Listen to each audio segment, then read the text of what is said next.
Hello दोस्तों, Arya technical classes के YouTube channel पर आपका स्वागत है। दोस्तों, अपन ने 2 चैप्टर कंप्लीट कर लिए हैं, जिसमें पहला चैप्टर अपना बेसिक इलेक्ट्रिकल था और दूसरा चैप्टर अपना चुंबक था। चुंबक के बारे में जितनी भी परिभाषाएं थी और जितने भी नियम थे वो सारे अपन ने ढंग से पढ़े हैं। और वैसे बेसिक इलेक्ट्रिकल के अंदर जो भी इम्पोर्टेंट परिभाषाएँ थी और जो भी इम्पोर्टेंट आपके नियम थे वो सारे अपन ने कंप्लीट करवाए हैं। दोस्तों, आज से अपन स्टार्ट कर रहे हैं अपनी मशीन अपनी एक मान लो मेन सब्जेक्ट है। किसी भी कॉम्पिटिटिव एग्जाम के लिए मशीन क्या है, बहुत ही मेन सब्जेक्ट है और सबसे ज़्यादा जो क्वेश्चन पूछे जाते हैं वो मशीन्स के अंदर से ही पूछे जाते हैं। तो मशीन को स्टार्ट करने से पहले जो भी मैंने मैग्नेट और बेसिक इलेक्ट्रिकल के अंदर जितने भी नियम और परिभाषाएं बताई थी उन सभी को आपको ध्यान से पढ़ना है। जब तक वो चीज़ें आपको ध्यान से याद नहीं होगी और अच्छी तरह आपके समझ में नहीं आएगी, तब तक आपकी मशीन भी समझ में नहीं आएगी। क्योंकि मशीन के अंदर बेसिक इलेक्ट्रिकल और जो मैग्नेट वाला चैप्टर है उसका बहुत बड़ा रोल है। मशीन्स के अंदर इन दोनों चैप्टरों के अंदर जितने भी अपन ने नियम पढ़े थे वो सारे नियम इन मशीन्स के अंदर आने वाले हैं। तो दोस्तों, मेरा आपसे कहना यही है कि मशीन को पढ़ने से पहले या मशीन अच्छी तरह जब भी समझ में आएगी जब आपके चुंबक वाला चैप्टर और बेसिक इलेक्ट्रिकल वाला चैप्टर आपका क्या होगा, कंप्लीट। तो दोस्तों, पहले उन दोनों चैप्टरों को अच्छी तरह कंप्लीट करें, उसके पश्चात ही आप मशीन के वीडियो देखें। मशीन के अंदर दोस्तों अपन सबसे पहले स्टार्ट करेंगे ट्रांसफार्मर के बारे में। ट्रांसफार्मर अपन का मशीन का सबसे पहला टॉपिक होगा। तो आज अपन बात करेंगे किसके बारे में, ट्रांसफार्मर होता क्या चीज़ है, ट्रांसफार्मर किस प्रकार काम करता है, ट्रांसफार्मर के अंदर क्या क्या पार्ट्स होते हैं, इन सब चीज़ों के बारे में अपन बहुत बारीकी से अध्ययन करेंगे। तो दोस्तों, स्टार्ट करते हैं अपन ट्रांसफार्मर के बारे में। तो सबसे पहले देखते हैं ट्रांसफार्मर का इंट्रोडक्शन, ट्रांसफार्मर होता क्या चीज़ है। तो देखो दोस्तों, ट्रांसफार्मर के अंदर क्या होती है, एक रॉड होती है। ट्रांसफार्मर के अंदर क्या होती है, एक रॉड।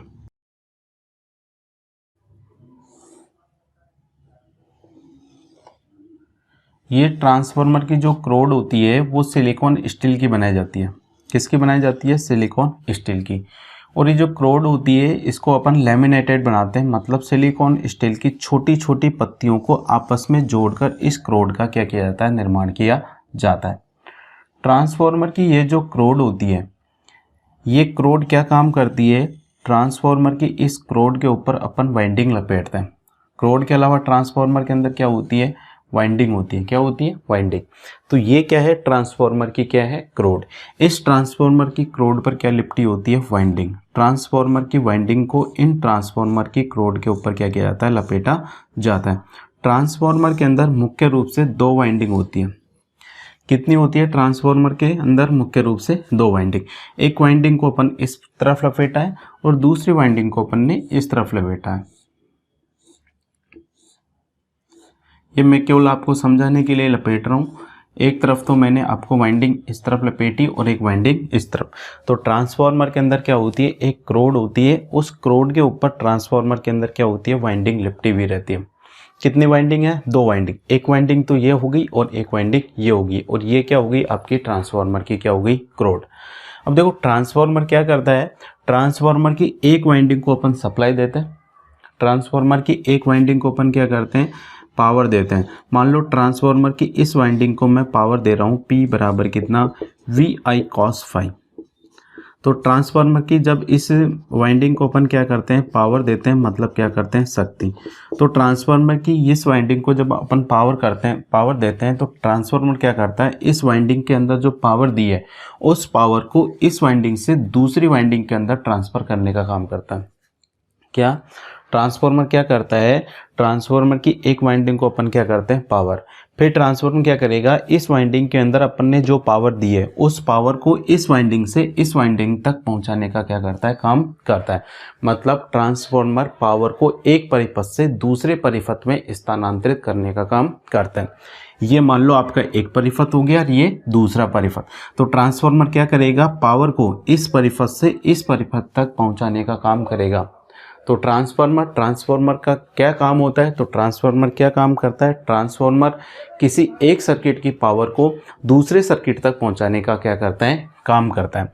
अब ट्रांसफार्मर पावर को एक सर्किट से दूसरे सर्किट तक पहुंचाने का क्या कर रहा है, काम। तो यहाँ पर अभी इसके दूसरे सर्किट के साथ क्या लगा होता है, एक लोड लगा रहता है। क्या लगा होता है, लोड। ये लोड क्या करता है, तो ट्रांसफार्मर क्या करता है, पावर को इस सर्किट से इस लोड तक पहुंचाने का काम करता है। तो पावर जितनी पावर इस सर्किट की होगी उतनी ही पावर इस सर्किट की होगी। जैसे मैं अगर इसको 50 वाट की पावर दूं, कितने वाट की दूं, 50 वाट, या 50 VA लिख लेते हैं, वोल्ट एम्पियर, क्योंकि ट्रांसफार्मर की जो रेटिंग होती है वो KVA में होती है। अगर ट्रांसफार्मर के अंदर इसको मैं 50 VA की पावर देता हूं तो इस सर्किट के अंदर भी जो पावर का मान होगा वो कितना होगा, 50 VA ही होगा। कितना होगा, 50 VA। या फिर ट्रांसफार्मर की इस सर्किट को अगर मैं 10 KVA की पावर देता हूँ, कितने KVA की, 10 KVA की, तो ट्रांसफार्मर के इस सर्किट की पावर यदि 10 KVA है तो इस सर्किट की पावर भी कितनी होगी, 10 KVA होगी। मतलब ट्रांसफार्मर पावर के मान में परिवर्तन किए बगैर, क्या, ट्रांसफार्मर पावर के मान में परिवर्तन किए बगैर पावर को एक सर्किट से दूसरे सर्किट तक स्थानांतरित करने का काम करता है। जितनी पावर प्राइमरी सर्किट की होगी, इस सर्किट की होगी, उतनी ही पावर क्या होगी, लोड वाले सर्किट को क्या होगी, आपकी प्राप्त होगी। तो ट्रांसफार्मर क्या होता है, ट्रांसफार्मर क्या काम करता है, तो ट्रांसफार्मर पावर को एक सर्किट से दूसरे सर्किट तक क्या करता है, पहुंचाने का काम करता है।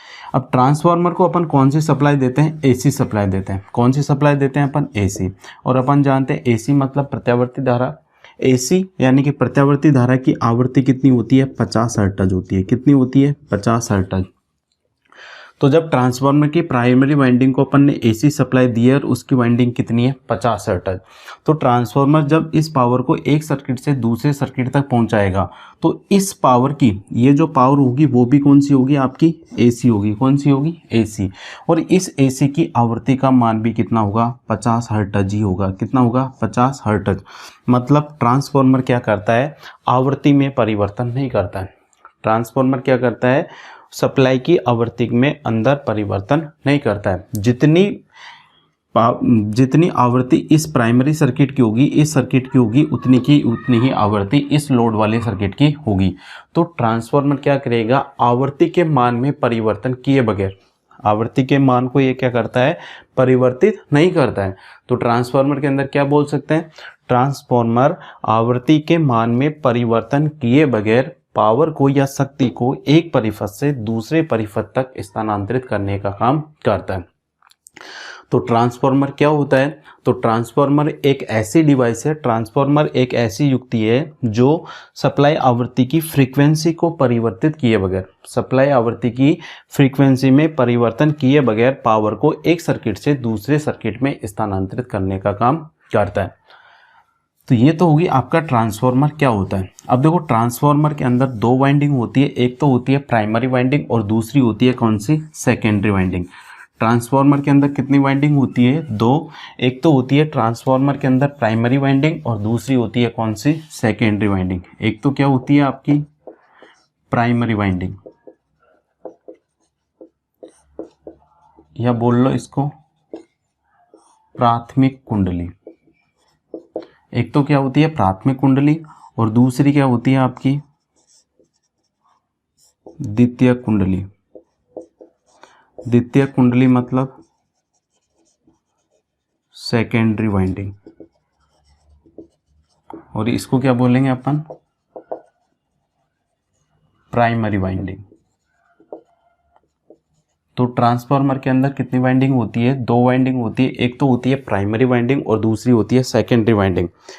इसमें से क्वेश्चन पूछा जाता है ट्रांसफार्मर के अंदर प्राइमरी वाइंडिंग तो कौन सी होती है और ट्रांसफार्मर के अंदर सेकेंडरी वाइंडिंग कौन सी होती है। तो अपन देखते हैं ट्रांसफार्मर के अंदर दो वाइंडिंग है, एक वाइंडिंग तो इस तरफ है और एक वाइंडिंग इस तरफ है।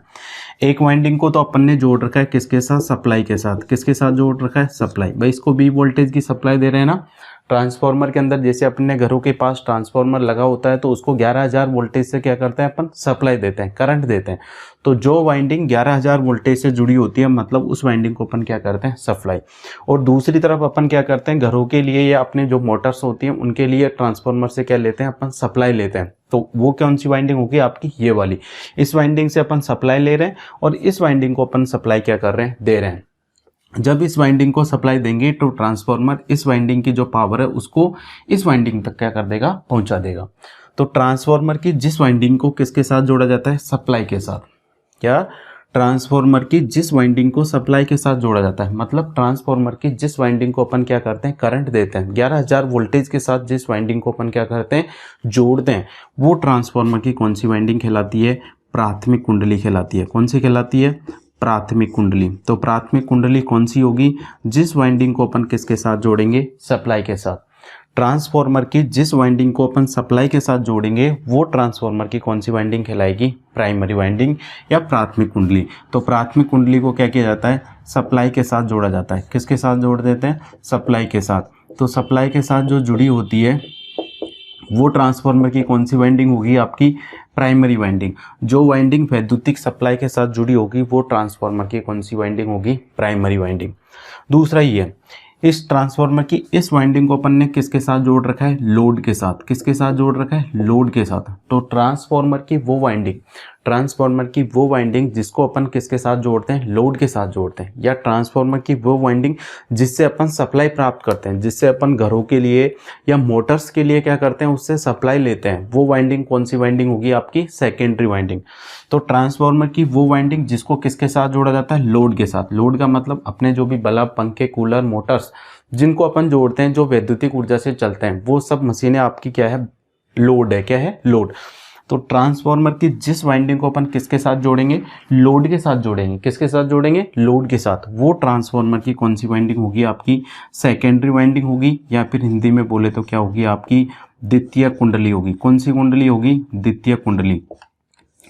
तो ट्रांसफॉर्मर के अंदर कितनी वाइंडिंग होती है, दो वाइंडिंग होती है। एक तो होती है प्राथमिक कुंडली और एक होती है द्वितीय कुंडली। प्राथमिक कुंडली का मतलब प्राइमरी वाइंडिंग, प्राथमिक कुंडली को क्या बोलेंगे, प्राइमरी वाइंडिंग, और द्वितीय कुंडली को अपन क्या बोलेंगे, सेकेंडरी वाइंडिंग। क्या बोलेंगे, सेकेंडरी वाइंडिंग। अब प्राइमरी वाइंडिंग किसे कहेंगे, ट्रांसफॉर्मर की वह वाइंडिंग जिसको सप्लाई स्रोत के साथ जोड़ा जाता है, वो ट्रांसफॉर्मर की कौन सी वाइंडिंग कहलाती है, प्राइमरी वाइंडिंग। और ट्रांसफॉर्मर की वो वाइंडिंग जिसको अपन लोड के साथ जोड़ते हैं, वो ट्रांसफॉर्मर कौन सी वाइंडिंग कहलाती है, सेकेंडरी वाइंडिंग।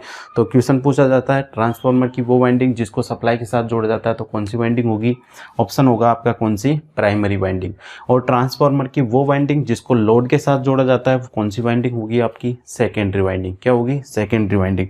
ट्रांसफॉर्मर क्या काम करता है, तो ट्रांसफॉर्मर क्या काम करता है, पावर को, किसी भी एक परिपथ के पावर को दूसरे परिपथ तक उस पावर को क्या करता है, ट्रांसफर करने का काम करता है। लेकिन जो पावर को ट्रांसफर कर रहा है उस पावर की फ्रीक्वेंसी के मान में यह कोई परिवर्तन नहीं करता है। जितनी फ्रीक्वेंसी इस प्राइमरी सर्किट की होगी उतनी ही सर्किट की क्या होगी, सेकेंडरी सर्किट की फ्रीक्वेंसी होगी। मतलब दोनों सर्किटों की फ्रीक्वेंसी का मान क्या रहेगा, समान, और दोनों सर्किटों की पावर का मान भी क्या रहेगा, समान। जितनी पावर इस सर्किट के अंदर होगी उतनी ही पावर इस सर्किट के अंदर होगी। तो ट्रांसफार्मर क्या करता है, पावर और फ्रीक्वेंसी मतलब शक्ति और आवृत्ति, इसके मान में कोई परिवर्तन नहीं करता है। तो ट्रांसफार्मर की प्राइमरी वाइंडिंग को अपन सप्लाई देते हैं और सेकेंडरी वाइंडिंग पर अपन को क्या मिलती है, सप्लाई प्राप्त होती है। तो ट्रांसफार्मर क्या करता है, पावर के मान को प्राथमिक कुंडली से द्वितीय कुंडली तक पहुंचाने का क्या करता है, काम करता है। तो ये तो हो गया ट्रांसफार्मर क्या होता है और ट्रांसफार्मर के अंदर कितनी वाइंडिंग होती है।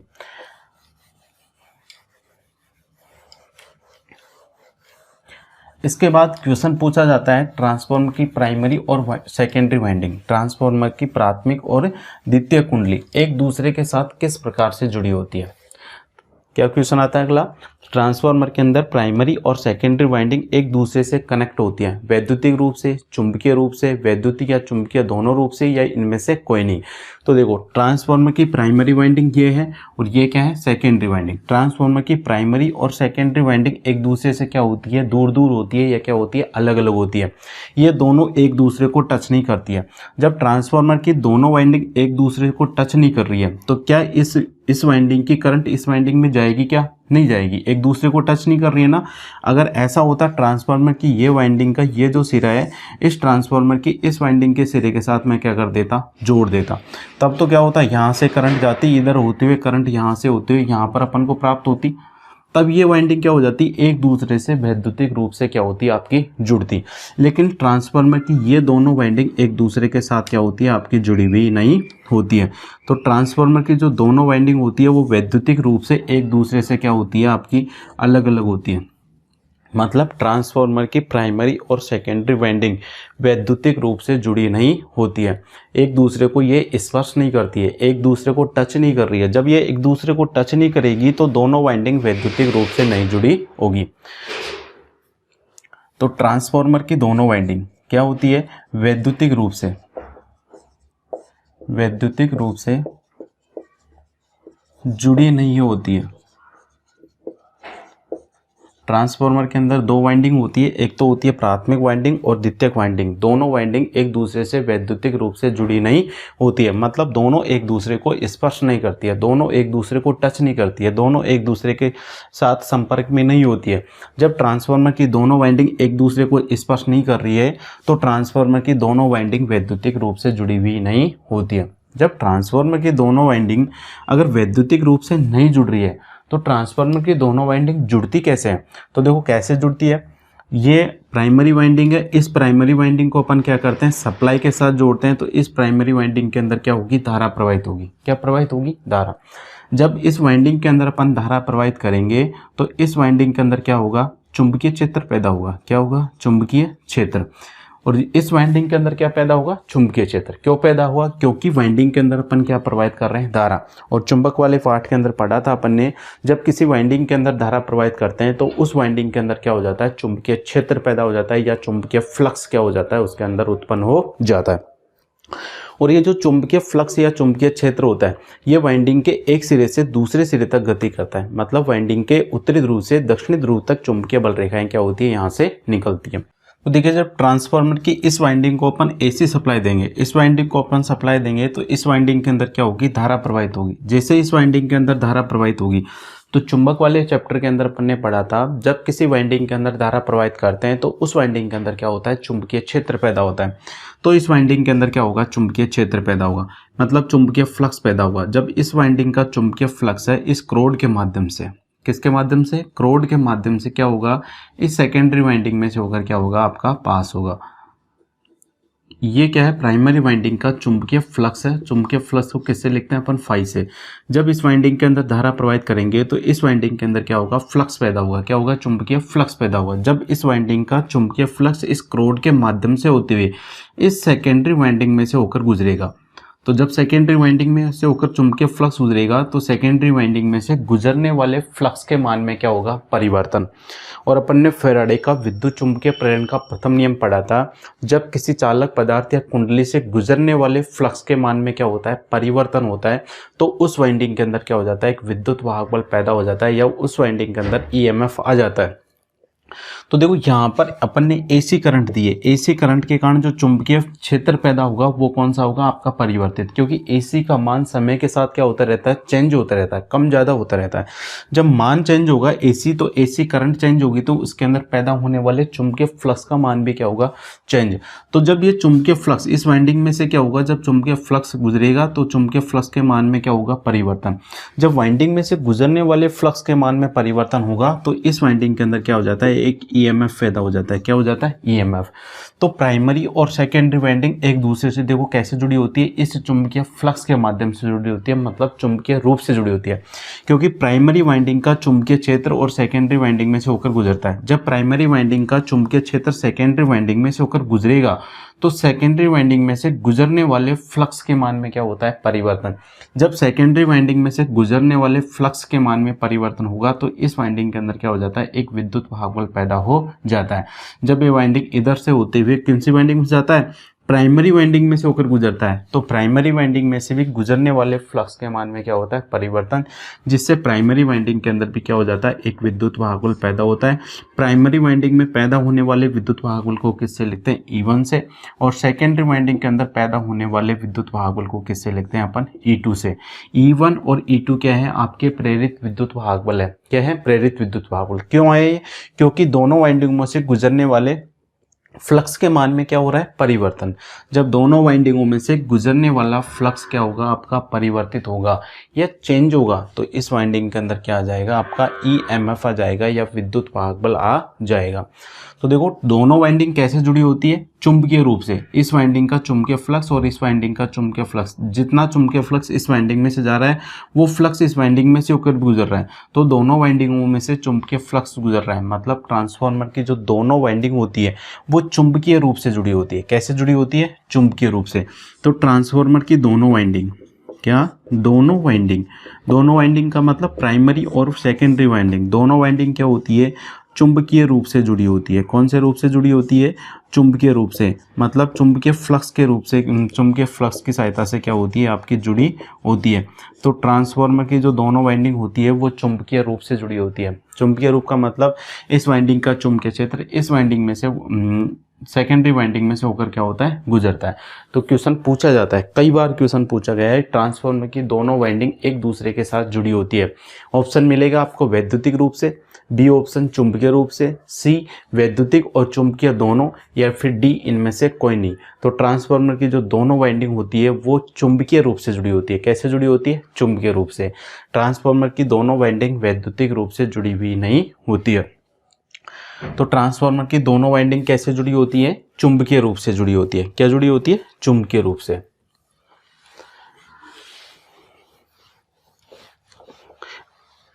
इसी के अंदर से आगे क्वेश्चन पूछा जाता है, ट्रांसफार्मर किन किन चीज़ों के मान को चेंज करता है और किन चीज़ों के मान को चेंज नहीं करता है। ट्रांसफार्मर किन किन राशियों के मान को तो क्या करता है? परिवर्तित करता है। किन किन राशियों के मान को क्या करता है? परिवर्तित, और किन राशियों के मान को परिवर्तित नहीं करता है। तो ट्रांसफार्मर परिवर्तित करता है, ट्रांसफार्मर परिवर्तित करता है। किन किन को परिवर्तित करता है? ट्रांसफार्मर एक वोल्टेज व विद्युत धारा, वोल्टेज व विद्युत धारा, वोल्टेज को किससे लिखेंगे? V से, विद्युत धारा को किससे लिखेंगे? I से। तो ट्रांसफार्मर वोल्टेज और विद्युत धारा के मान को क्या करता है? परिवर्तित करता है। ट्रांसफार्मर अगर इस वाइंडिंग का वोल्टेज, मान लो मैं इस वाइंडिंग को देता हूँ 11,000, कितना देता हूँ? 11,000, तो ट्रांसफार्मर 11,000 वोल्टेज को क्या कर सकता है? 220 वोल्टेज में चेंज कर सकता है, या फिर 33,000 वोल्टेज के अंदर भी क्या कर सकता है? चेंज कर सकता है। मतलब ट्रांसफार्मर क्या कर सकता है? वोल्टेज के मान को क्या कर सकता है? घटा भी सकता है और क्या भी कर सकता है? बढ़ा भी सकता है। तो ट्रांसफार्मर वोल्टेज के मान को क्या करता है? कम या ज़्यादा। जब वोल्टेज आपका ज़्यादा होगा, जब वोल्टेज क्या होगा? ज़्यादा, तो धारा का मान क्या होगा? आपका कम होगा। और जब वोल्टेज कम होगा तो धारा का मान क्या होगा? ज़्यादा। तो वोल्टेज कम या ज़्यादा होने से इस ट्रांसफार्मर की वाइंडिंग के अंदर प्रवाहित होने वाली धारा का मान भी क्या होगा? कम या ज़्यादा। तो ट्रांसफार्मर क्या करता है? वोल्टेज और विद्युत धारा के मान को क्या करता है? कम या ज़्यादा करता है। मतलब ट्रांसफार्मर किन किन राशियों के मान को चेंज करता है? तो ट्रांसफार्मर केवल वोल्टेज और विद्युत धारा के मान को ही क्या करता है? चेंज कर सकता है।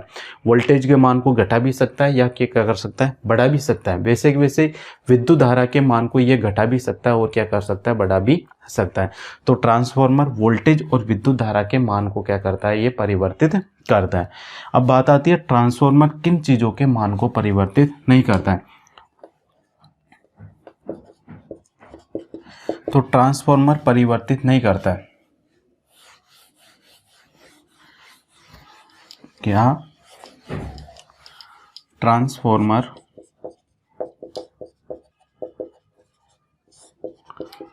परिवर्तित नहीं करता है। तो ट्रांसफार्मर अपन ने देखा था, ट्रांसफार्मर क्या करता है? पावर को, या वैद्युतिक शक्ति है उसको एक परिपथ से दूसरे परिपथ तक क्या करता है? स्थानांतरित करने का काम करता है। लेकिन जितनी शक्ति प्राइमरी सर्किट की होगी उतनी ही शक्ति कितनी, कौन से की होगी? सेकेंडरी की। तो ट्रांसफार्मर क्या करता है? शक्ति के मान में कोई परिवर्तन नहीं करता। ट्रांसफार्मर पावर या शक्ति के मान में बिल्कुल भी चेंज नहीं करता है। ट्रांसफार्मर के दोनों सर्किट की पावर का मान हमेशा क्या होता है? समान होता है। दूसरा, ट्रांसफार्मर की आवृत्ति, ट्रांसफार्मर की इस सर्किट की जितनी आवृत्ति होगी उतनी ही आवृत्ति अपन को सेकेंडरी सर्किट के अंदर क्या होती है? प्राप्त होती है। तो ट्रांसफार्मर क्या करता है? आवृत्ति के मान को, मतलब फ्रीक्वेंसी के मान को भी चेंज नहीं करता है। तो ट्रांसफार्मर पावर और फ्रीक्वेंसी इन दोनों के मान में बिल्कुल चेंज नहीं करता है। तो ट्रांसफार्मर किन चीज़ों के, किन राशियों के मान को चेंज करता है? तो ट्रांसफार्मर वोल्टेज और धारा के मान को कम कर सकता है या फिर क्या कर सकता है? बढ़ा सकता है। तो ट्रांसफार्मर वोल्टेज और करंट के मान को तो क्या करता है? परिवर्तित लेकिन जो ट्रांसफार्मर होता है वो पावर और फ्रीक्वेंसी के मान में कोई परिवर्तन नहीं करता है। जितनी पावर और फ्रीक्वेंसी प्राइमरी सर्किट की होगी उतनी ही पावर और फ्रीक्वेंसी कौन से सर्किट की होगी, सेकेंडरी सर्किट की। तो ट्रांसफार्मर पावर और फ्रीक्वेंसी के मान में बिल्कुल परिवर्तन नहीं करता है। ट्रांसफार्मर ओनली वोल्टेज और विद्युत धारा के मान को क्या करता है, चेंज करता है। तो ये क्वेश्चन पूछा जाता है, ट्रांसफार्मर निम्न में से किन राशियों के मान को चेंज करता है। तो ट्रांसफार्मर निम्न में से किन राशियों को मान को चेंज करेगा, ऑप्शन दे दिया जैसे पावर, फ्रीक्वेंसी, वोल्टेज या इन सभी। तो आपका आंसर क्या होना चाहिए, वोल्टेज होना चाहिए। क्या होना चाहिए, वोल्टेज, क्योंकि ट्रांसफार्मर वोल्टेज के मान को क्या करता है, आपका चेंज करता है। दूसरा क्वेश्चन आ जाता है, ट्रांसफार्मर किन राशियों के मान को चेंज नहीं करता है। अगर आपको ऑप्शन मिल जाता है क्या, वोल्टेज, करंट और क्या मिल जाए आपको, पावर मिल जाए। क्या मिल जाए, पावर। तो ट्रांसफार्मर किन राशियों के मान को चेंज नहीं करता है, पावर के मान को चेंज नहीं करता। तो जो क्वेश्चन पूछे जाते हैं उसमें से पहला क्वेश्चन था, ट्रांसफार्मर की प्राथमिक वाइंडिंग कौन सी होती है। तो जिस वाइंडिंग को अपन सप्लाई के साथ जोड़ेंगे वो कौन सी वाइंडिंग होगी, प्राथमिक। ट्रांसफार्मर की द्वितीयक वाइंडिंग कौन सी होती है, जिस वाइंडिंग को अपन लोड के साथ जोड़ते हैं वो ट्रांसफार्मर की कौन सी वाइंडिंग होती है, द्वितीयक। ट्रांसफार्मर की प्राइमरी और सेकेंडरी वाइंडिंग एक दूसरे से कैसे रूप से जुड़ी होती है। तो ट्रांसफार्मर की प्राइमरी और सेकेंडरी वाइंडिंग होती है वो चुंबकीय रूप से जुड़ी होती है। ट्रांसफार्मर की प्राइमरी और सेकेंडरी वाइंडिंग होती है वो वैद्युतिक रूप से जुड़ी हुई नहीं होती है। अगला क्वेश्चन आता है, ट्रांसफार्मर किन किन राशियों के मान को चेंज करता है। तो जो ट्रांसफार्मर होता है वो विद्युत धारा और वोल्टेज के मान को क्या करता है, चेंज करता है। फिर क्वेश्चन आता है, ट्रांसफार्मर है किन राशियों के मान को चेंज नहीं करता है। तो ट्रांसफार्मर पावर और फ्रीक्वेंसी के मान को चेंज नहीं करता है। बेसिक के अंदर से इस प्रकार से आपसे क्वेश्चन पूछे जा सकते हैं। तो ये ट्रांसफार्मर की एक बेसिक था, ट्रांसफार्मर क्या होता है, ट्रांसफार्मर के अंदर कितनी वाइंडिंग होती है, वाइंडिंग किस प्रकार से जुड़ी होती है, और जो किन किन राशियों के मान को तो चेंज करता है और किन राशियों के मान को चेंज नहीं करता है। इसके अलावा एक क्वेश्चन और पूछा जाता है, प्राइमरी, अपन ने जाना ट्रांसफार्मर के अंदर दो वाइंडिंग होती है, एक तो होती है प्राइमरी वाइंडिंग और दूसरी होती है सेकेंडरी वाइंडिंग। इन्हीं प्राइमरी और सेकेंडरी वाइंडिंग को दूसरे नाम से जाना जाता है। एक वाइंडिंग होती है आपकी हाई वोल्टेज वाइंडिंग,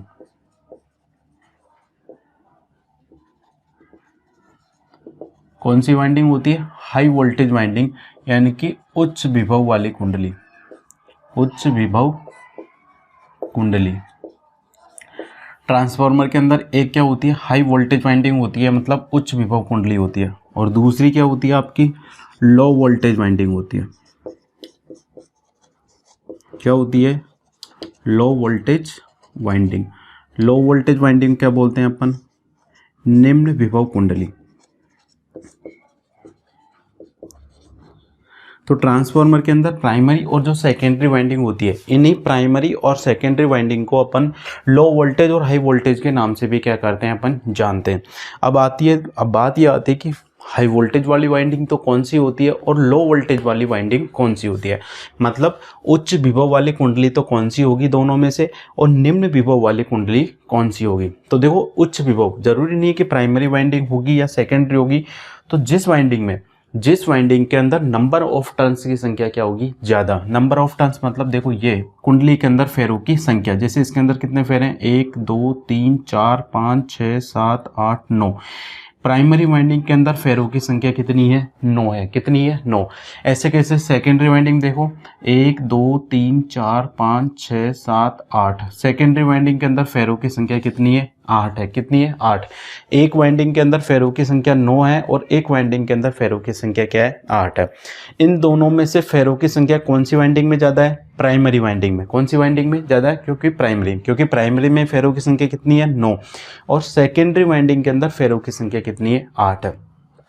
तो जिस वाइंडिंग के अंदर फेरों की संख्या ज़्यादा होती है, नंबर ऑफ टर्न्स की संख्या क्या होती है, ज़्यादा होती है। नंबर ऑफ टर्न्स क्या होते हैं, जिनके अंदर मोर देन होते हैं, ज़्यादा होते हैं, वो वाइंडिंग कौन सी वाइंडिंग कहलाती है, आपकी हाई वोल्टेज वाइंडिंग। कौन सी वाइंडिंग कहलाती है, हाई वोल्टेज, मतलब उच्च विभव वाली कुंडली कहलाई।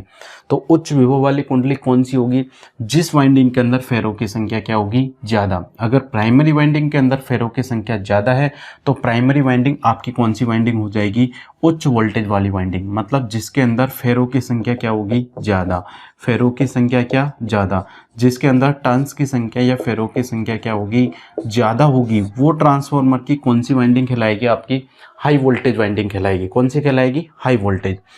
और ट्रांसफार्मर की जिस वाइंडिंग के अंदर फेरो की संख्या क्या होगी, आपकी कम होगी, क्या होगी, फेरो की संख्या कम, वो ट्रांसफार्मर की कौन सी वाइंडिंग कहलाएगी, आपकी low voltage winding. Low voltage winding में क्या होता है, फेरो की संख्या क्या होती है, कम होती है, फेरो की संख्या क्या होती है, कम।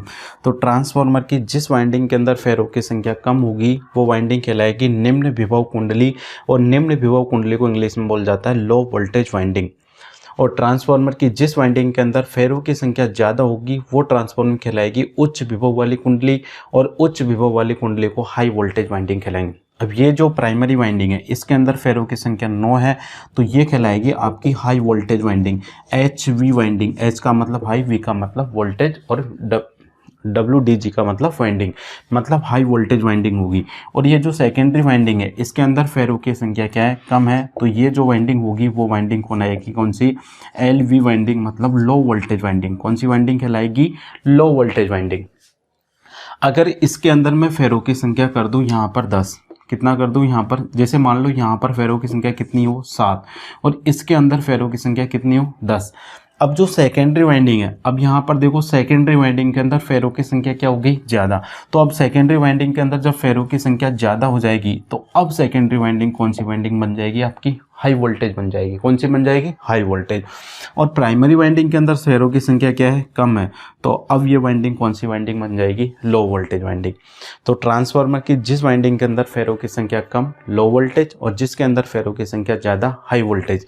ट्रांसफार्मर की जिस वाइंडिंग को सप्लाई के साथ जोड़ेंगे वो प्राइमरी वाइंडिंग, और ट्रांसफार्मर की जिस वाइंडिंग को लोड के साथ जोड़ेंगे वो सेकेंडरी वाइंडिंग। तो ये ट्रांसफार्मर के अंदर बेसिक थे। भाई ट्रांसफार्मर क्या होता है, ट्रांसफार्मर किन किन चीज़ों के मान को चेंज करता है, ट्रांसफार्मर की वाइंडिंग कौन कौन सी होती है, और ट्रांसफार्मर किन किन रूप से जुड़ा हुआ होता है। इसके बाद आता है ट्रांसफार्मर की कार्यप्रणाली। तो इनको मैं आपको एक नोट्स के रूप में लिखवा देता हूँ।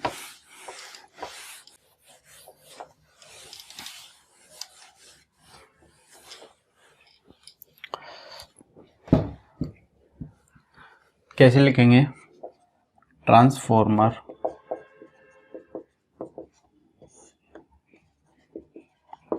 आवृत्ति के मान में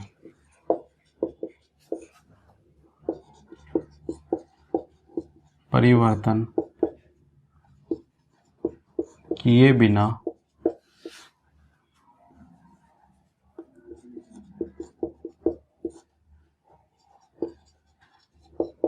वैद्युतिक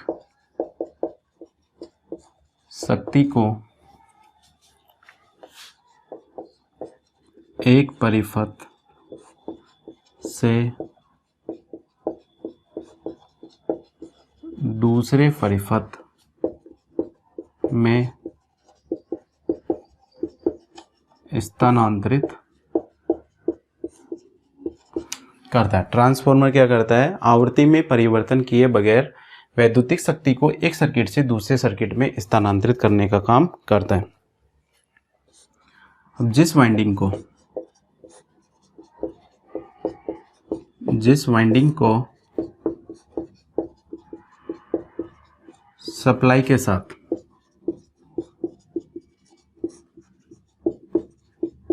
जोड़ा जाता है वो प्राइमरी वाइंडिंग, यानी कि प्राथमिक कुंडली कहलाती है। और जिस वाइंडिंग को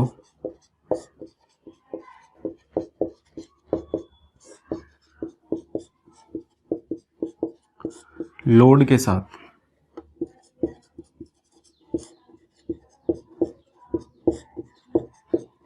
जोड़ा जाता है वो सेकेंडरी वाइंडिंग, यानी कि द्वितीय कुंडली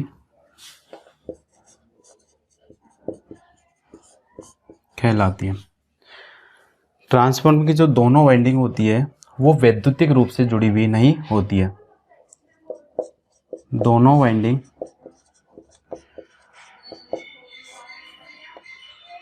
चुंबकीय रूप से जुड़ी होती है।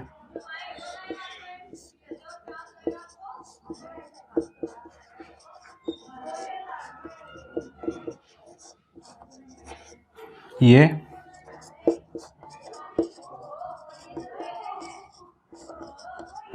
वैद्युतिक रूप से जुड़ी नहीं होती है। ट्रांसफार्मर की दोनों वाइंडिंग कैसे जुड़ी होती है? चुंबकीय रूप से। दोनों वाइंडिंग वैद्युतिक रूप से जुड़ी हुई नहीं होती है।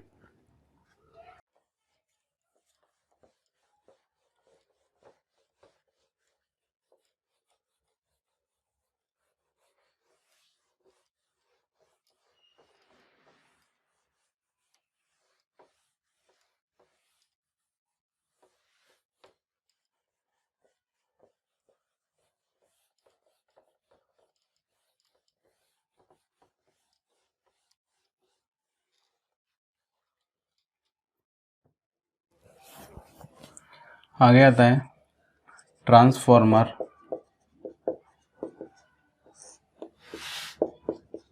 वोल्टेज एवं विद्युत धारा के मान को परिवर्तित करता है।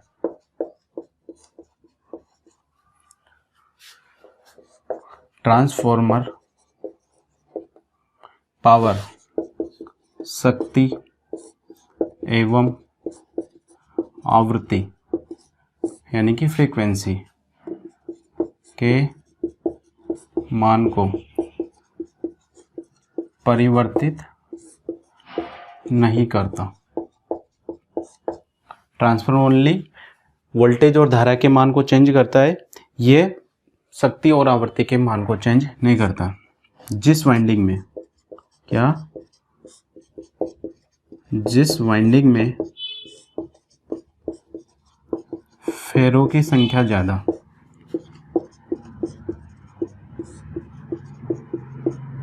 फेरों की संख्या क्या होगी? ज़्यादा होगी, वो उच्च विभव कुंडली मतलब हाई वोल्टेज वाइंडिंग कहलाती है। उच्च विभव कुंडली यानी कि HV वाइंडिंग कहलाती है। दूसरा, जिस वाइंडिंग में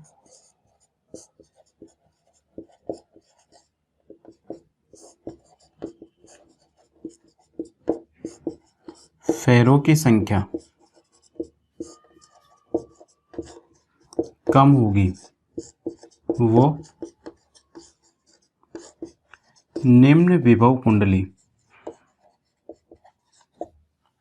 यानी कि लो वोल्टेज वाइंडिंग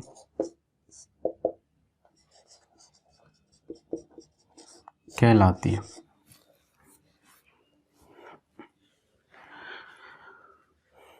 तो दोस्तों ये हो गया आपका लो वोल्टेज वाइंडिंग कौन सी होती है और हाई वोल्टेज वाइंडिंग कौन सी होती है। इसके अलावा एक क्वेश्चन और पूछा जाता है, लो वोल्टेज वाइंडिंग को कौन से तार से बनाते हैं और जो हाई वोल्टेज वाइंडिंग होती है उसके कौन से तार से बनाते हैं।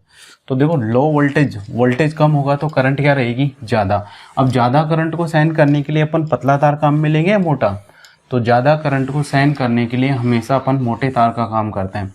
तो जो लो वोल्टेज वाइंडिंग होती है, उस लो वोल्टेज वाइंडिंग में प्रवाहित धारा का मान क्या होता है? ज़्यादा होता है। जब धारा का मान ज़्यादा होगा तो लो वोल्टेज वाइंडिंग को अपन मोटे तार से बनाएंगे और क्या बनाएंगे? कम फेरों वाली बनाएंगे। तो लो वोल्टेज वाइंडिंग को अपन बनाते हैं मोटे तार से। क्या? निम्न विभव कुंडली, निम्न विभव कुंडली यानी कि low voltage winding. Low voltage winding को क्या बनाते हैं अपन? मोटे तार व कम फेरों वाली। थिक टर्न्स लेते हैं और क्या होता है? टर्न्स की संख्या क्या लेते हैं? कम लेते हैं। ऐसे कैसे? उच्च विभव कुंडली। जो उच्च विभव कुंडली होती है मतलब high voltage winding. High voltage winding क्या करते हैं अपन, हाई वोल्टेज हाई रहेगा तो करंट क्या रहेगी, कम। कम करंट के लिए अपन कौन से तार काम में ले सकते हैं, पतले तार। पतले तार व ज़्यादा फेरों वाली। तो ट्रांसफार्मर की जो हाई वोल्टेज वाइंडिंग होती है वो मोटे तार से बनाई जाती है और उसके अंदर फेरों की संख्या क्या रखी जाती है, कम रखी जाती है। ऐसे ट्रांसफार्मर की जो उच्च विभव कुंडली होती है, सॉरी मैंने बोला है यहाँ पर हाई, तो ट्रांसफार्मर की जो लो वोल्टेज वाइंडिंग होती है, ट्रांसफार्मर की जो लो वोल्टेज वाइंडिंग होती है वो मोटे तार से बनाते हैं और क्या बनाते हैं, कम फेरों वाली बनाते हैं। और ट्रांसफार्मर की जो हाई वोल्टेज वाइंडिंग होती है, उच्च विभव वाली कुंडली होती है, उसको पतले तार से बनाते हैं और क्या करते हैं, ज़्यादा फेरों वाली बनाते हैं। तो ये हो गया आपका ट्रांसफार्मर का बेसिक कंप्लीट इंट्रोडक्शन, ट्रांसफार्मर क्या होता है और ट्रांसफार्मर के अंदर कौन कौन सी वाइंडिंग होती है। अब अपन पढ़ते हैं ट्रांसफार्मर की कार्य प्रणाली। क्या, ट्रांसफार्मर की कार्य प्रणाली, ट्रांसफार्मर किस प्रकार काम करता है।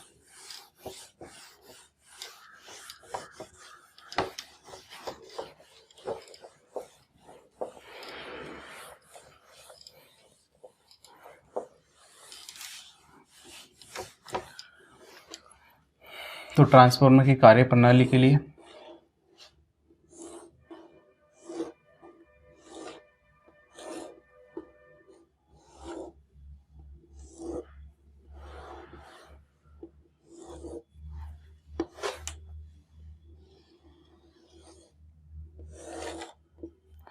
मान लो ये क्या है, ट्रांसफार्मर की क्रोड है। क्या है, ट्रांसफार्मर की क्रोड।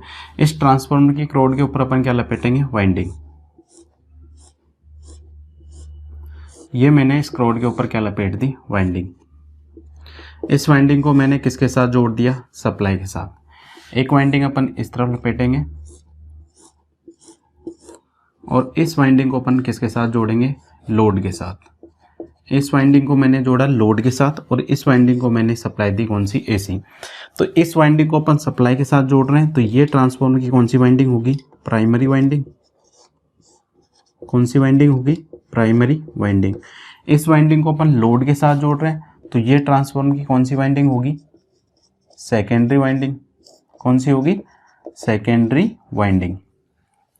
अब देखो, जब ट्रांसफार्मर की प्राइमरी वाइंडिंग को अपन विद्युत सप्लाई देंगे, मतलब एसी वोल्टेज दे रहे हैं इसको, एसी वोल्टेज देंगे तो इसके अंदर क्या होगी, धारा प्रवाहित होगी। जब ट्रांसफार्मर की इस वाइंडिंग के अंदर क्या होगी, धारा प्रवाहित होगी। तो जब किसी कुंडली के अंदर धारा प्रवाहित होती है तो उस कुंडली के अंदर क्या होता है, चुंबकीय क्षेत्र पैदा होता है। क्या होता है, चुंबकीय क्षेत्र।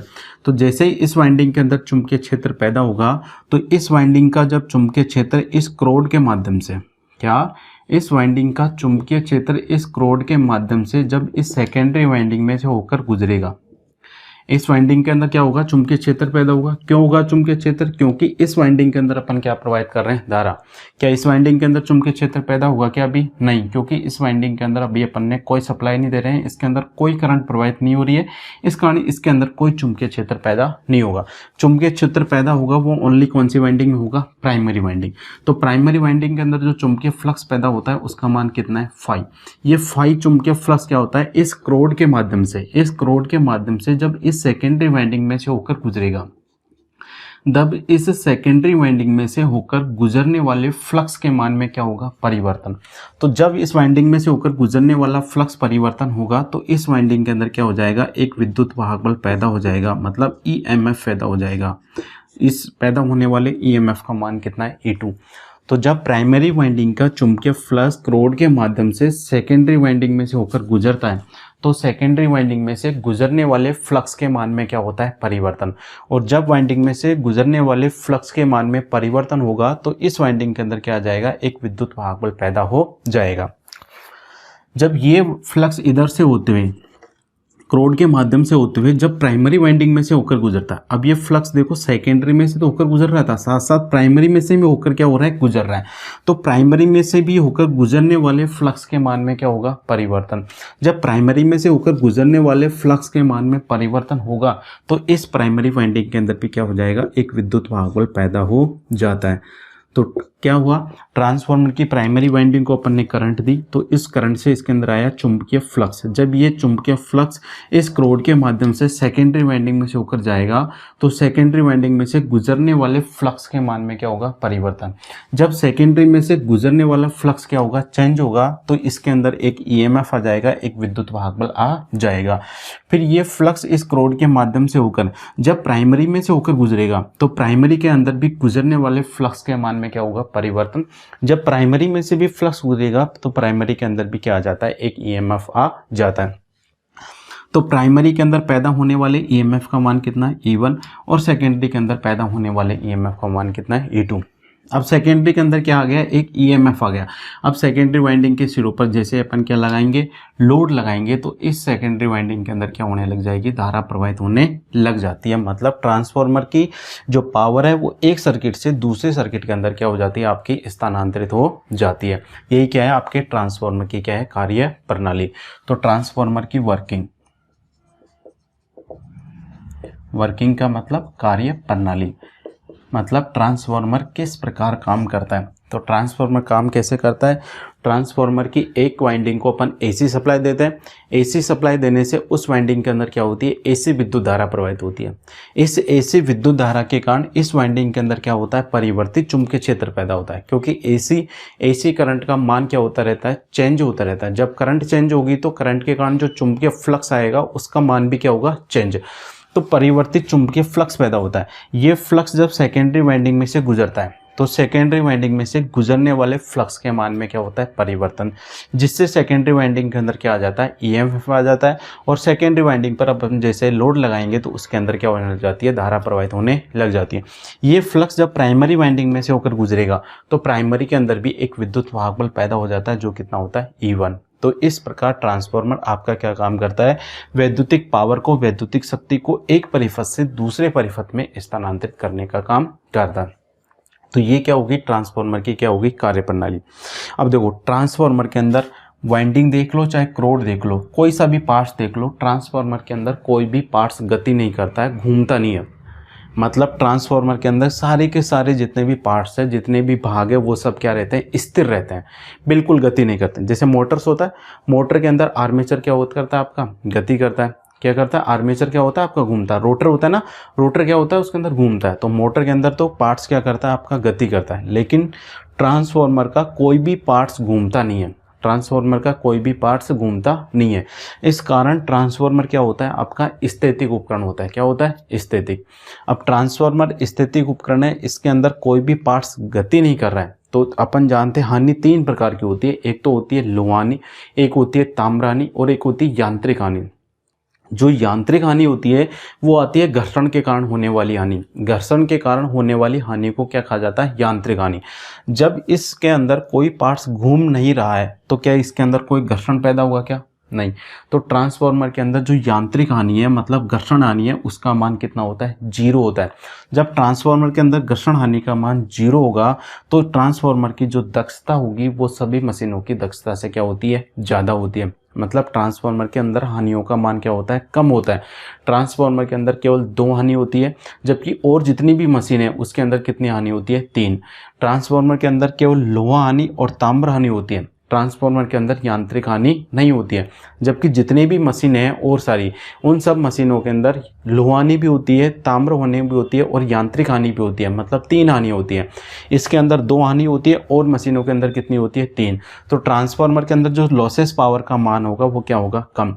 जब ट्रांसफार्मर के अंदर हानियों का मान कम होगा, तो ट्रांसफार्मर की दक्षता क्या होगी, सभी मशीनों से क्या होगी, ज़्यादा। तो ट्रांसफार्मर की जो दक्षता होती है वो सभी मशीनों से क्या होती है, ज़्यादा। ट्रांसफार्मर की दक्षता क्या होती है, 90% से ज़्यादा होती है। क्या होती है, 90% से ज़्यादा। 90% ज़्यादा मतलब 95% हो सकती है, 96 हो सकती है, 94 हो सकती है, 93, 90 से ज़्यादा। जो 100 के लगभग होगा वही क्या होगा, आपका आंसर होगा। जैसे आंसर के अंदर आ जाए आपका 90 आ जाए, 92 में आ गए, 95 में आ जाए और एक आ जाए मान लो 96%, तो आपका जो सही आंसर होगा वो कौन सा होगा, 96%, जो 100 के आसपास होगा, जो सबसे ज़्यादा होगा। तो ट्रांसफार्मर की दक्षता क्या होती है, सबसे ज़्यादा होती है। कितना मानते हैं, लगभग 90% से क्या लेते हैं अपन, ज़्यादा लेके चलते हैं। तो ट्रांसफार्मर की दक्षता सभी मशीनों से ज़्यादा क्यों होती है, क्योंकि ट्रांसफार्मर के अंदर कोई भी पार्ट्स गति नहीं करता है। इस कारण ट्रांसफार्मर के अंदर यांत्रिक हानि या घर्षण हानि का मान क्या होता है, 0।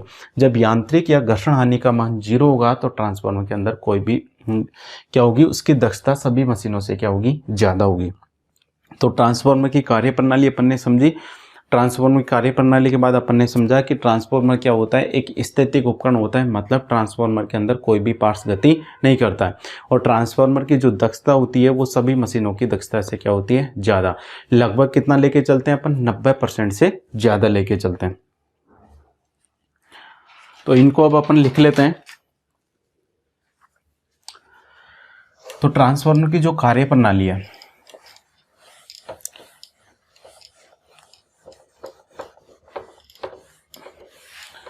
तो आपको याद होना चाहिए कि ट्रांसफार्मर किस प्रकार काम करता है।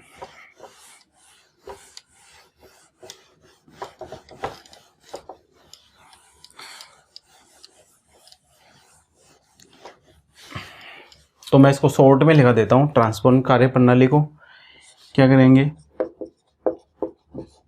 प्राइमरी वाइंडिंग, प्राइमरी वाइंडिंग को क्या करेंगे अपन, एसी सप्लाई देंगे। क्या देंगे, एसी सप्लाई। जब प्राइमरी वाइंडिंग को एसी सप्लाई देंगे तो प्राइमरी वाइंडिंग के अंदर क्या होगी, एसी विद्युत धारा प्रवाहित होगी। एसी धारा,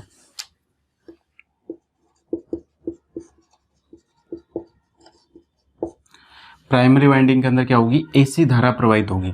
जब प्राइमरी वाइंडिंग के अंदर एसी धारा प्रवाहित होगी तो प्राइमरी वाइंडिंग के अंदर क्या होगा, परिवर्तित चुंबकीय क्षेत्र पैदा होगा। क्या होगा, परिवर्तित चुंबकीय क्षेत्र। प्राइमरी वाइंडिंग को अपन ने क्या किया, एसी सप्लाई से जोड़ा, जिससे प्राइमरी वाइंडिंग के अंदर क्या प्रवाहित हुई, एसी धारा। एसी धारा प्रवाहित होगी तो उसके अंदर क्या होगा, परिवर्तित चुंबकीय क्षेत्र पैदा होगा। जब ये चुंबकीय क्षेत्र कौन सी वाइंडिंग में से होकर गुजरेगा, प्राथमिक वाइंडिंग, प्राइमरी वाइंडिंग में से होकर जब ये चुंबकीय क्षेत्र गुजरेगा तो प्राइमरी वाइंडिंग के अंदर क्या करता है, ये विद्युत वाहक बल पैदा करता है। प्राइमरी वाइंडिंग के अंदर क्या करता है, विद्युत वाहक बल, मतलब E1 इसके अंदर क्या कर देता है, ये विद्युत वाहक बल पैदा हो जाता है। जब ये प्राइमरी वाइंडिंग का चुंबकीय क्षेत्र क्रोड के माध्यम से कौन सी वाइंडिंग में से गुजरेगा, सेकेंडरी वाइंडिंग में से गुजरेगा, तो सेकेंडरी वाइंडिंग में भी क्या कर देता है, ये विद्युत वाहक बल पैदा करता है। सेकेंडरी वाइंडिंग में भी क्या करता है, ये विद्युत वाहक बल, मतलब EMF पैदा क्या करता है, पैदा करता है। और सेकेंडरी वाइंडिंग में पैदा होने वाले EMF का मान कितना था, E2। जब सेकेंडरी वाइंडिंग के अंदर क्या हो गया, विद्युत वाहक बल पैदा हो गया, जो सेकेंडरी वाइंडिंग पर जैसे अपन क्या लगाएंगे, लोड लगाएंगे। लोड लगाएंगे तो क्या होगा, सेकेंडरी वाइंडिंग के अंदर क्या हो जाएगी, धारा प्रवाहित होगी। क्या होगी, धारा प्रवाहित। तो सेकेंडरी वाइंडिंग के अंदर भी क्या हो जाती है, धारा प्रवाहित होने लग जाती है। यही क्या है, आपके ट्रांसफार्मर की क्या है, कार्यप्रणाली। तो ट्रांसफार्मर की प्राइमरी वाइंडिंग को क्या करते हैं अपन, एसी सप्लाई देते हैं। जब ट्रांसफार्मर की प्राइमरी वाइंडिंग को एसी सप्लाई देंगे तो उसके अंदर क्या होगा, एसी विद्युत धारा प्रवाहित होगी। एसी धारा प्रवाहित होगी, एसी धारा प्रवाहित होगी तो एसी करंट के कारण प्राइमरी वाइंडिंग के अंदर क्या होगा, चुंबकीय क्षेत्र पैदा होगा। लेकिन वो कौन सा होगा, परिवर्तित एसी स्वभाव वाला ही चुंबकीय क्षेत्र पैदा होगा। इसके अंदर कौन से स्वभाव वाला होगा, एसी। एसी का मतलब जिसका मान समय के साथ क्या होता रहे, घटता बढ़ता रहे। तो चुंबकीय क्षेत्र भी कौन सा होगा, एसी। जब ये एसी वाला चुंबकीय क्षेत्र प्राइमरी वाइंडिंग में से होकर गुजरेगा तो प्राइमरी वाइंडिंग में से गुजरने वाले फ्लक्स के मान में क्या होगा, परिवर्तन, जिससे प्राइमरी वाइंडिंग के अंदर क्या आ जाएगा, विद्युत वाहक बल पैदा हो जाएगा। जब ये फ्लक्स, एसी स्वभाव का जो चुंबकीय क्षेत्र है या चुंबकीय फ्लक्स है, जब क्रोड के माध्यम से कौन सी वाइंडिंग में से गुजरेगा, सेकेंडरी वाइंडिंग में से, तो सेकेंडरी वाइंडिंग में से भी गुजरने वाले फ्लक्स के मान में क्या होगा, परिवर्तन। और जैसे ही सेकेंडरी वाइंडिंग में से गुजरने वाले फ्लक्स के मान में परिवर्तन होगा तो सेकेंडरी वाइंडिंग के अंदर भी क्या हो जाता है, विद्युत वाहक बल पैदा हो जाता है। अब यदि सेकेंडरी वाइंडिंग पर अपन क्या लगाएंगे, लोड लगाएंगे तो सेकेंडरी वाइंडिंग के अंदर क्या होने लग जाती है, धारा प्रवाहित होने लग जाती है। यही क्या है, आपके ट्रांसफार्मर की क्या है, कार्यप्रणाली है। क्या है, कार्यप्रणाली। मैंने शॉर्ट में लिखा है, आप अगर विस्तार में लिखना चाहो तो मैंने जो बोला था उसको आप लिख सकते हो। अब आती है, इसी के अंदर लिख लेते हैं,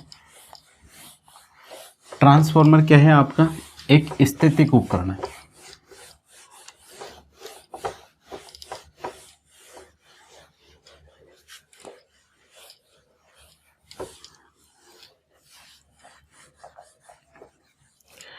ट्रांसफार्मर क्या होता है, ट्रांसफार्मर एक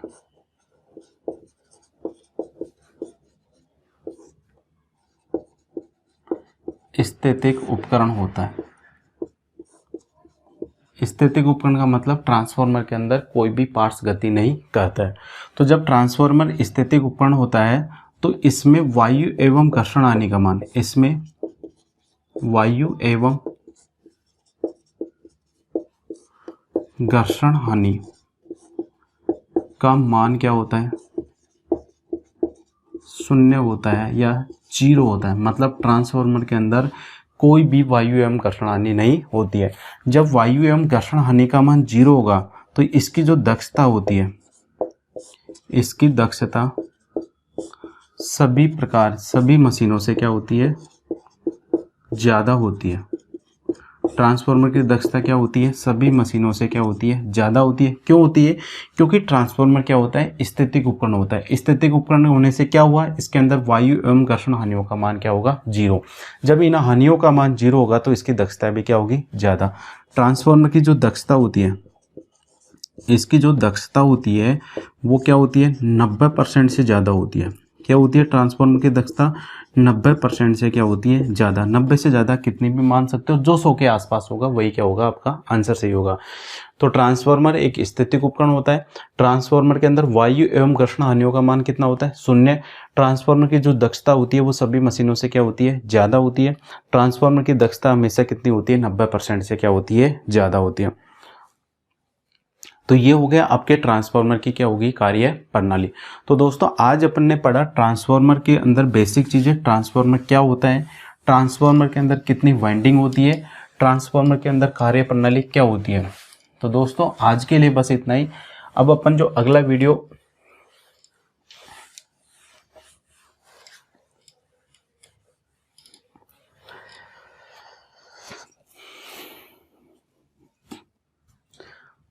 तो दोस्तों आज अपन ने पढ़ा ट्रांसफार्मर के बारे में। ट्रांसफार्मर के बेसिक चीज़ें पढ़ी अपन ने। ट्रांसफार्मर क्या होता है, ट्रांसफार्मर के अंदर कौन कौन सी वाइंडिंग होती है, ट्रांसफार्मर के अंदर हाई वोल्टेज वाइंडिंग कौन सी होती है, लो वोल्टेज वाइंडिंग कौन सी होती है, ट्रांसफार्मर की प्राइमरी वाइंडिंग किसे कहेंगे, सेकेंडरी वाइंडिंग किसे कहेंगे, ऐसे कैसे अपन ने पढ़ा। इसके बाद में ट्रांसफार्मर की कार्य प्रणाली की, ट्रांसफार्मर किस प्रकार आपका काम करता है।